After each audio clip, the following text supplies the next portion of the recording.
Assalamualaikum warahmatullahi wabarakatuh. Kembali lagi dengan saya, The Fool, di konten The Fool and His Mind. Ya, pada episode kali ini saya ingin sedikit membahas suatu statement atau pernyataan yang marak menjadi buah pikiran masyarakat belakangan ini. Dan mungkin teman-teman di sini juga pernah berpikir terkait statement ini. Statementnya apa? Ya, yaitu COVID itu ada nggak sih? Nah, pertanyaan-pertanyaan seperti ini tuh sering loh saya dapatkan oleh teman-teman yang bukan dari medis atau non-medis, kemudian oleh keluarga, dan juga ya orang-orang terdekat di lingkungan saya. Dan wajar mereka berpikir hal seperti itu karena kita sudah melewati COVID hampir setengah tahun dan mungkin masyarakat sudah mulai masuk ke dalam fase denial terhadap suatu penyakit. Karena sudah mempengaruhi dari aspek sosial dan ekonomi tentunya ya. Dan bahkan sudah masuk atau mempengaruhi dari aspek agama. Ya, atau ya karena beberapa praktek-praktek agama dibatasi oleh adanya COVID ini. Nah, terkait hal-hal sosial ekonomi tersebut, agama, atau bahkan konspirasi-konspirasi yang ada, saya sering menjawab pertanyaan-pertanyaan itu dengan sebuah analogika. Analoginya seperti apa? Ya, jadi untuk mengawali video ini saya ingin memulai memantapkan konsep terlebih dahulu terkait suatu bukti ilmiah yang ada. Nah, analogikanya apa? Langsung saja, yaitu ketika mereka bertanya, COVID itu ada nggak sih? Saya selalu menjawab dengan suatu pertanyaan. Kalian atau Anda percaya nggak sama yang namanya jin? Ya. 50% menjawab, saya tidak percaya. Kenapa? Tanya saya. Ya karena sampai saat ini belum ada yang bisa membuktikan eksistensi secara objektif jin itu.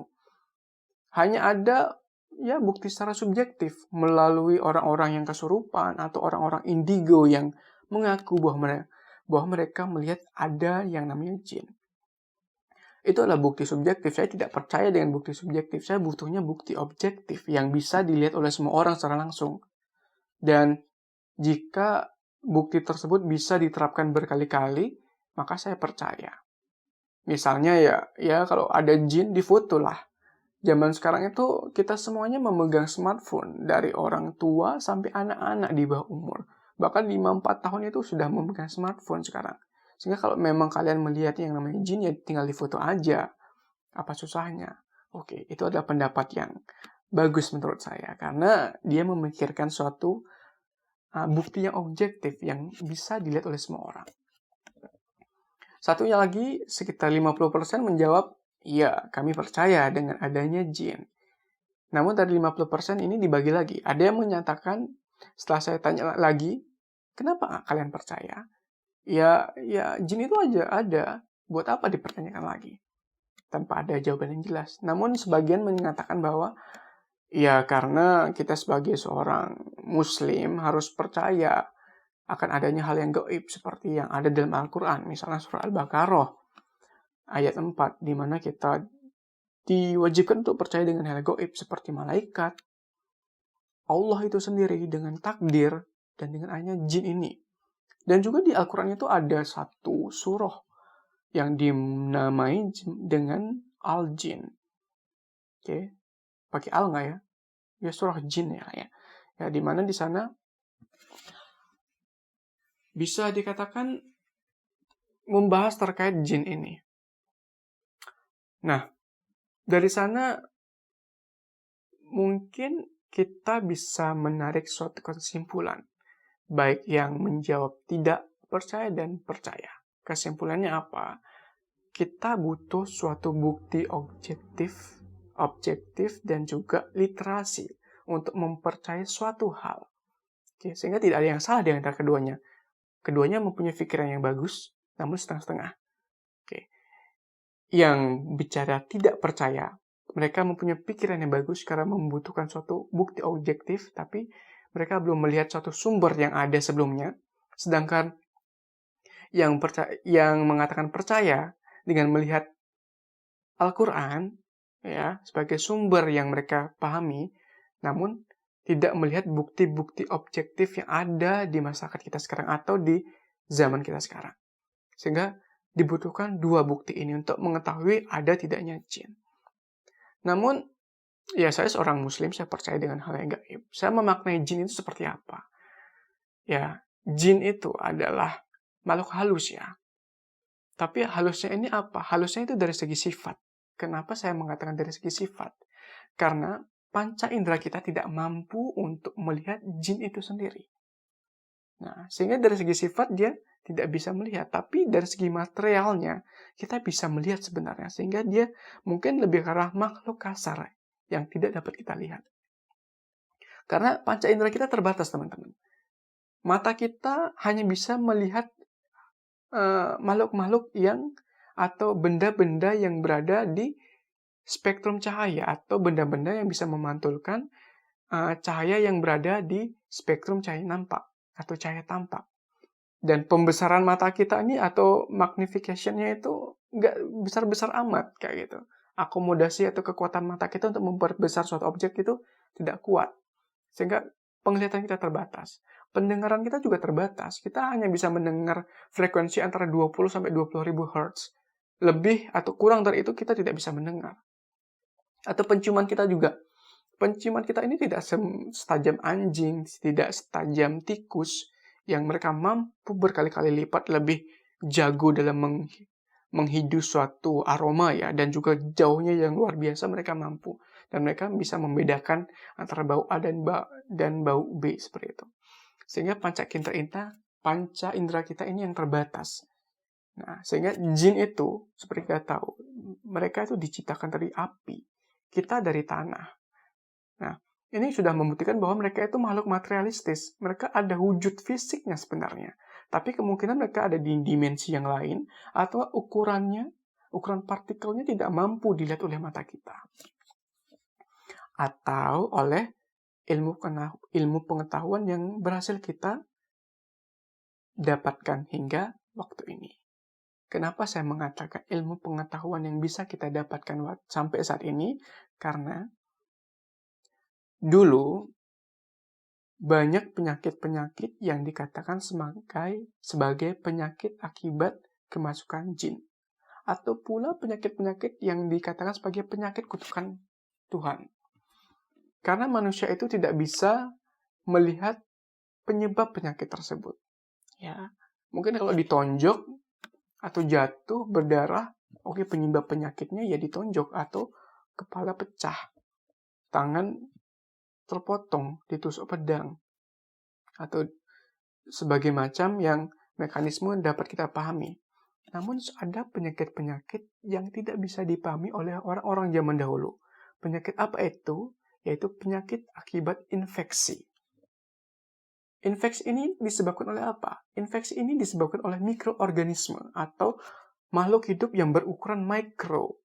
Mikro itu skala panjang, di mana 1 cm itu sekitar 1000 mikrometer. Atau 1 cm, barang 1 cm kalian potong-potong sampai 1000 kali.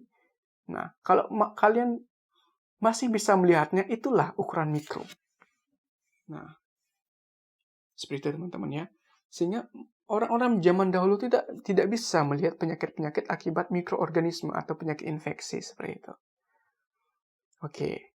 Mikroorganisme itu apa aja sih? Mikroorganisme itu kalau yang bisa menyebabkan penyakit itu ada 4 pada umumnya. Ada bakteri, ada virus, ada parasit, ada jamur. Ya, itu yang biasa menyebabkan penyakit pada manusia. Di mana bakteri itu ukurannya itu sekitar 0,5 sampai 5 mikrometer. Kecil sekali, 1/1000 cm. Virus itu bahkan jauh lebih kecil, yaitu 1/10 juta cm. Jadi ada barang satu atau zat materi 1 cm, kalian potong sampai 10.000 kali. Itulah ukuran virus. Sehingga wajar orang-orang zaman dahulu ketika terkena penyakit-penyakit oleh bakteri atau virus, mereka mengatakan itu mengatakan itulah penyakit kutukan Tuhan atau penyakit akibat makhluk halus karena mereka tidak tahu penyebab penyakit ini. Nah, namun sebenarnya ilmuwan-ilmuwan zaman dahulu, filsuf-filsuf atau orang-orang yang menekuni tentang, ya bisa dikatakan tabib atau dokter ya, mereka sudah punya teori tentang yang namanya penyakit kutukan ini. Misalnya pada abad ke-5 sebelum Masehi, oleh agama Judaisme, agama Janisme ya kalau nggak salah, agama Janisme, mereka mengenal sosok atau makhluk yang bernama Nigodas. Makhluk Nigodas ini adalah makhluk yang menurut mereka hampir memenuhi alam semesta atau berada di setiap sudut alam semesta. Mereka itu kecil sekali, hidupnya berkelompok. Mereka tuh makhluknya yang punya satu panca indera saja. Dan dikatakan hidupnya cuma 1 hari aja. Dan ketika saking kecilnya ya, setiap kita melangkah, setiap kita mentepuk tangan atau mengusap tangan, mereka mati. Nah, ternyata benar. Bakteri itu dan virus itu ada dari ujung kepala, ujung rambut, sampai ujung kaki itu ada bakterinya. Oke? Sehingga ya teori atau hipotesa agama Janisme ini benar sekali terkait Nigodas. Mungkin Nigodas ini bisa kita katakan sebagai mikroorganisme atau bakteri juga. Berikutnya sekitar 1 abad sebelum Masehi oleh Marcus Terentius ya kalau nggak salah namanya, itu seorang botanis, dia mengatakan bahwa ada suatu penyakit yang disebabkan oleh makhluk yang tidak terlihat. Atau makhluk tidak terlihat ini dikatakan sebagai, atau disebut oleh Marcus ini sebagai animal kill, atau makhluk-makhluk kecil, yang ditulis di bukunya yang bernama On Agriculture. Dia mengatakan bahwa seperti itu ya, bahwa penyakit-penyakit ini sangatlah berbahaya. Sehingga orang-orang yang kala itu hidup di rawa, karena dalam penelitiannya banyak orang yang terkena penyakit seperti ini yang tinggal di rawa, dia menyarankan jauhi rawa untuk tempat pemukiman. Nah, banyak ilmuwan-ilmuwan dan juga ahli tentang botani, tanaman, meneliti tentang atau memikirkan tentang bakteri ini. Bahkan ilmuwan muslim seperti Ibnu Sina pada tahun 1020-an, dia mengatakan bahwa dalam bukunya ya, Canon of Medicine yang terkenal itu, bahwasannya ada makhluk yang sangat kecil, yang menyebar di udara, berterbangan di udara, yang masuk melalui hidung dan mulut yang dapat menyebabkan sakit. Nah, karena pada saat itu Ibnu Sina melihat bahwa penyakit tuberkulosis itu ternyata salah satu penyebabnya orang-orang terdekat. Nah, orang terdekat yang terkena penyakit tuberkulosis ini ternyata orang terdekatnya lain juga terkena, atau dalam satu lingkungan itu terkena. Sehingga dia berhipotesa seperti itu. Nah, hipotesa seperti ini oleh ilmuwan-ilmuwan kala itu berlanjut sampai akhirnya oleh seorang, ya saya menyebutnya seorang ilmuwan ya, karena dia pantas dikatakan seorang ilmuwan, yaitu Antonio van Leeuwenhoek pada tahun 1673 menemukan atau berhasil mendokumentasikan bakteri di bawah mikroskop. Jadi dia membuat mikroskop cahaya, terus dia melihat di bawah mikroskop cahaya itu ada bakteri. Ya, ada bakteri ya. Nah, dari sanalah ilmu tentang bakteri itu udah mulai berkembang. Sehingga dia dikatakan sebagai father of microbiologist. Karena dia pertama kali secara ilmiah atau saintifik mendokumentasikan adanya bakteri. Ya sebelum itu banyak juga sih ilmuwan yang sudah membuat mikroskop, melihat bakteri, tapi nggak didokumentasikan secara nyata. Nah, oleh Antonio van Leeuwenhoek ini dipublis, namun pada saat itu masyarakat masih belum aware ya terhadap yang namanya mikroorganisme ini, karena mereka berpikir, ya sudahlah, ya apa pentingnya mengetahui hal seperti ini. Nah, sehingga ya masih awam lah di kala itu. Bahkan oleh ilmuwan-ilmuwan kala itu masih awam terkait bakteri, karena ya kepentingannya buat kesehatan belum difikirkan. Namun bertahun-tahun kemudian, sekitar tahun 1800, oleh ilmuwan seperti Louis Pasteur, Robert Koch, mereka tuh sudah mulai aware terhadap bakteri-bakteri dan menemukan relevansinya terhadap kesehatan. Dan mereka pun berlanjut kepada penemuan penyakit-penyakit akibat bakteri. Namun ada satu titik di mana mereka ternyata menemukan suatu penyakit. Ketika dites atau dilihat di mikroskop, mereka tidak bisa menemukan adanya bakteri. Kemudian mereka melakukan uji saring, di mana ada suatu penyaringan yang mampu untuk menyaring bakteri ya. Saya nggak tahu nih penyaringannya gedenya seberapa, kecilnya itu seperti apa, karena dia mampu menyaring bakteri. Nah, ternyata setelah disaring, yang biasanya kalau ada bakteri sana, bakterinya itu nampak. Nah, setelah disaring itu, waktu dia di mikroskop ada bakteri. Nah, akhirnya dia mengatakan, Robert Koch ini dan Julius Pasteur mengatakan bahwa ada penyakit-penyakit atau ternyata ada makhluk yang lebih kecil dari bakteri yang bisa menyebabkan penyakit. Nah, terkait hal ini, sekitar tahun 1890-an, itu oleh Bengering. Nah, dia melakukan percobaan yang sama terkait suatu penyakit yang bernama tobacco mosaic virus atau tobacco mosaic disease dulu ya, karena mereka nggak tahu bahwa ini disebabkan oleh virus. Nah, tobacco mosaic disease setelah dilakukan penyaringan seperti tadi, disaring tembakau yang terkena infeksi itu diekstrak, diambil ekstraknya. Setelah diambil ekstraknya, kemudian disaring dengan penyaring bakteri tadi. Setelah dilihat di mikroskop, bakterinya nggak ada. Nah, tapi hasil saringan airnya ini kemudian diteteskan kepada tembakau. Ternyata tembakaunya terinfeksi juga. Ada bintik-bintik hitamnya di sana di tembakaunya. Sehingga oleh Bengering dikatakan sebagai cairan atau istilahnya Contagium vividum fluidum atau cairan yang berisi makhluk-makhluk yang menyebabkan penyakit seperti itu. Nah, dari sanalah bisa dikatakan mulai berkembang penemuan-penemuan berbagai macam penyakit akibat virus. Namun sampai saat itu belum tahu bahwa virus itu sebenarnya apa, atau virus itu seperti apa sih morfologinya atau bentuknya. Yang pada akhirnya pada tahun 1931 oleh ilmuwan atau engineer asal Jerman yaitu Ernst dan juga Max berhasil menemukan suatu mikroskop yang bernama mikroskop elektron. Ya, mikroskop elektron. Bedanya apa dengan mikroskop cahaya?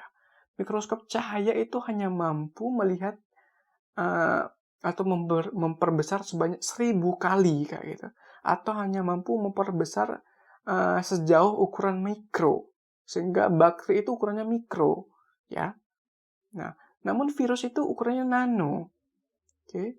Bakteri itu seperti tadi ukurannya 0,5 sampai 5 mikrometer, sedangkan virus itu ukurannya berapa?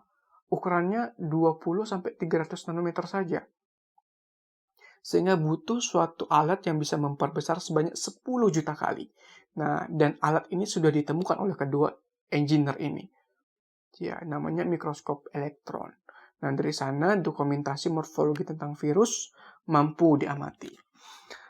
Namun, untuk klinisi, ternyata untuk keperluan kesehatan, mikroskop elektron ini terlalu mahal dan alatnya itu jarang. Sehingga pada tahun 1980-an, berhasil ditemukan PCR yang mampu mengetahui struktur genetik suatu virus dalam tubuh manusia atau ya segala macam organisme yang diinfeksi oleh virus ini. Karena virus itu nggak mampu ya hidup sendiri ya tanpa menjadi parasit di organisme lainnya. Ya, jadi ketika ada yang terinfeksi virus baik manusia, tanaman, hewan seperti itu, dengan metode PCR ini mereka bisa mendeteksi materi genetik DNA maupun RNA dari virus dan mereka bisa menetapkan bahwa ini adalah suatu penyakit akibat virus. Oke. Dari sini bisa diambil kesimpulan bahwa ketidaktahuan masyarakat zaman dahulu terkait mikroorganisme ini menyebabkan mereka berpikir bahwa penyakit-penyakit yang ada itu bukan karena ulah mikroorganisme, tapi merupakan penyakit kutukan atau penyakit karena makhluk halus. Nah ini mungkin bisa kita relevansikan dengan zaman sekarang, di mana ketika orang-orang mengatakan bahwa COVID itu tidak ada, itu adalah hal yang wajar untuk dipahami karena mereka tidak bisa melihat COVID. Ya, sebenarnya kalau mereka mau melihat, mereka bisa aja mencari tempat studi center-center studi ilmiah terkait COVID, melihat gambaran elektronnya, ada kok terkait materi genetika PCR-nya ada kalau mau. Namun aksesnya itu susah sekarang ya. Kalau mau sih gampang, tinggal googling, kemudian cari jurnal terkait COVID. Kalian akan mendapatkan berjubel jurnal terkait COVID. Namun apa ya, membaca jurnal bukan hal yang mudah, terutama bagi masyarakat awam. Sehingga ya kalau mau sih tanyakan kepada ekspertisnya, seperti dokter atau mikrobiologis atau virologis seperti itu ya. Tapi kalau teman-teman pahami, pendapat ekspertis atau pendapat ahli di hierarki kevalidan suatu informasi itu berada paling bawah, atau tingkat kepercayaan terhadap suatu sumber data itu paling bawah itu pendapat ahli. Oke. Sehingga kalau seyogyanya kalau mau mendapatkan fakta yang sebenar-benarnya, bacalah jurnal. Namun semua bisa dikatakan ya nggak semua jurnal itu valid ya. Ada unsur-unsur yang harus didukung atau dimiliki oleh suatu jurnal untuk menyokong kevalidannya. Yang ini yang memang susah. Atau istilah critical appraisal, membaca jurnal itu yang susah. Nah, sehingga nggak apa-apa lah kalau belum bisa baca jurnal, ya minta pendapat ahli untuk menjelaskan. Atau nggak nonton-nonton video seperti ini ya. Mungkin video saya nggak terlalu bagus, mungkin banyak video-video di luar sana yang menjelaskan tentang COVID. Atau bukti-bukti ilmiah tentang COVID. Oke, jadi pada video ini yang ingin saya tekankan itu apa? Yaitu teman-teman ketika mendapatkan atau berpikir suatu hal yang teman-teman tidak ketahui atau tidak pahami, pertama-tama buatlah pertanyaan. Seperti tadi, COVID itu ada atau tidak? Setelah membuat pertanyaan, itulah yang namanya hipotesa. Oke. Ketika hipotesa udah tegak, COVID itu ada karena ada manifestasi COVID atau ada gejala COVID. COVID itu tidak ada karena tidak ada bukti-bukti adanya COVID. Itu hipotesa. Nah, sekarang ketika hipotesa sudah ada, teman-teman cari buktinya. Oke. Tidak usah membuat penelitian sebagai macam, cukup baca saya. Sekarang udah banyak. Kalau teman-teman memang bukan seorang ilmuwan atau di ranah bidang-bidang kesehatan, nggak usah membuat penelitian. Baca, ikro. Seperti perintah pertama kepada Rasulullah, ikro, baca. Baca saja. Oke. Pikiran itu boleh liar. Oke. Pikiran itu boleh liar. Tapi logika kita harus dipakai. Akal kita harus dipakai untuk membuktikan pikiran kita. Baca, percaya. Baca, baru kalian bisa percaya terhadap bukti. Kalau tidak percaya dengan apa yang kalian baca, lakukan penelitian. Oke. Namun itu bukan adalah perkara yang mudah ya. Nah, kayak gitu. Sehingga di sini saya ingin menerapkan konsep berpikir kepada teman-teman. Ya. Berpikir kepada teman-teman. COVID itu adalah virus. Wajar teman-teman tidak percaya akan COVID karena teman-teman tidak bisa melihat COVID. Tapi kalian bisa merasakan COVID itu ada di lingkungan kita. Dilihat dari orang-orang yang terkena COVID. Jika dibandingkan COVID dengan jin, ya, kalau jin dan COVID dibandingkan, mereka mempunyai sifat yang sama. Mereka sama-sama tidak terlihat. Karena dengan panca indera, organ indera kita tidak bisa melihat, kita tidak bisa mendengar mereka. Oke. Jin itu tidak bisa kita lihat, COVID pun tidak bisa kita lihat. Jin itu kita tidak bisa rasakan. COVID pun kalau kita belum diinfeksi, kita tidak bisa rasakan. Namun ketika kita diinfeksi oleh COVID, kita akan merasakan penyakit tersebut kalau imun kita rendah. Begitu juga dengan jin. Ketika kita dimasuki jin, namun dengan iman yang sangat lemah, kita akan kesurupan seperti itu. Atau terkena penyakit-penyakit mental psikis lainnya. Oke. Namun apa? Ilmu pengetahuan kita sudah bisa mengetahui satu bukti keagungan Tuhan ini. Jin ini ya. Kita sudah bisa memahami jin dengan ditemukan, kita sudah bisa memahami COVID dengan ditemukannya mikroskop elektron, ditemukannya PCR, dan teknik-teknik lainnya. Seperti itu. Sehingga kalau teman-teman itu lebih percaya dengan jin, yang kita belum bisa menemukan teknologi untuk membuktikan mereka, ketimbang percaya dengan COVID yang ilmu pengetahuan sudah bisa membuktikannya, mungkin teman-teman perlu koreksi lagi ya. Atau mungkin teman-teman perlu lebih banyak membaca ketimbang berpikir. Oke? Nah, karena ilmu pengetahuan kita yang sudah kita bangun beratus-ratus tahun, atau dasar-dasar cara berpikir, dasar-dasar ilmiah yang kita bangun beratus-ratus tahun ini, kalau teman-teman tidak pakai, ya sudah, percuma teman-teman hidup di dunia ini. Oke. Teman-teman boleh berpikir, namun pikiran itu harus dibuktikan. Dengan apa? Dengan membaca literatur yang sudah teruji kevalidannya. Ya. Saya tidak mencoba menggurui di sini, atau saya tidak ingin mencoba untuk mendimbang konspirasi-konspirasi yang ada. Ya, konspirasi itu saya serahkan ke teman-teman sendiri. Karena ada tidaknya bagaimana COVID itu muncul, untuk kepentingan siapa COVID itu, ya terserah teman-teman berimajinasi. Tapi kita punya suatu hal yang emergensi dan urgensi sekarang. Apa itu? Banyak orang-orang yang mati karena COVID. Bukan hanya masyarakat umum, tapi masyarakat yang mereka punya kelebihan dalam hal kesehatan. Misalnya dokter, perawat, bidan, dan juga tenaga kesehatan terkait, mereka tuh meninggal karena COVID. Oke. Itu adalah fakta yang ada sekarang. Oke. Kita atasi fakta ini. Ketika fakta tentang kematian ini sudah teratasi, maka kita selidiki konspirasi yang ada. Ya. Baik ini dibuat oleh siapapun, mau dibikin oleh Cina, Amerika, Israel, terserah. Kita selidiki itu lain hari. Yang kita coba awasi sekarang ini. Urgensi kematian yang ada. Kita selamatkan semua sektor yang ada, baik sektor kesehatan, ekonomi, seperti itu kita perlu selamatkan itu. Dengan cara apa? Ya, dengan cara menjaga diri kita sendiri agar kita tidak terpapar oleh virus ini. Social distancing, pakai masker kemana-mana, cuci tangan, jangan sentuh wajah kita, terutama mata, hidung, mulut. Nah, sehingga kita tidak bisa terkena virus ini dan kita tidak menularkan juga.